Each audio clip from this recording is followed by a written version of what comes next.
လူတယောက်အောင်မြင်ဖို့ရအတွက်ကဒီ skill လို့တဲ့နံပါတ်1 skill ကကြတော့ hard skill ပဲဖြစ်တယ်15ရာခိုင်နှုန်းလောက်ပဲအရေးကြီးရဲ့အဲ့ဆိုလို့ရှိရင်85ရာခိုင်နှုန်းကပါလေ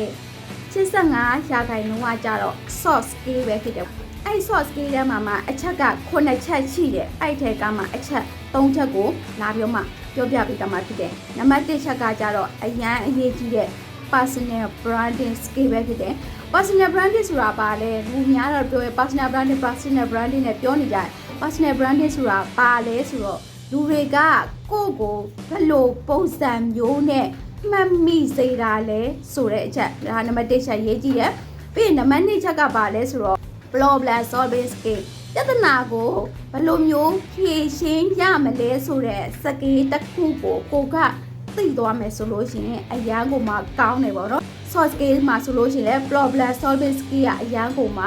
အရေးကြီးတဲ့ချက်ဖြစ်တယ်ပြီးရင်နံပါတ်3 skill ကကြတော့ communication skill ပေါ့နော်ဒီ communication ဆိုတာကလည်းလူတစ်ယောက်အောင်မြင်ဖို့ရတဲ့အတွက်အရန်ကိုမှအရေးကြီးတဲ့ skill ဖြစ်တဲ့အတွက်ကြောင့်ဒီလိုမျိုး skill တွေကိုမှရှိနေပြီလားရှိနေပြီဆိုလို့ရှိရင်တော့ကိုယ့်ရဲ့ဘဝမှာအောင်မြင်ဖို့အတွက်လက်တွေ့ကျအသုံးချကြည့်ပါလို့ပြောချင်ပါတယ်အားလုံးကိုကျေးဇူးတင်ပါတယ်ဒီချိန်ကြီးပါနောက်ထပ်ဘယ်လိုအကြောင်းအရာမျိုးသိချင်လဲဆိုတာကိုလည်း comment မှာရေးသားနိုင်ပါတယ်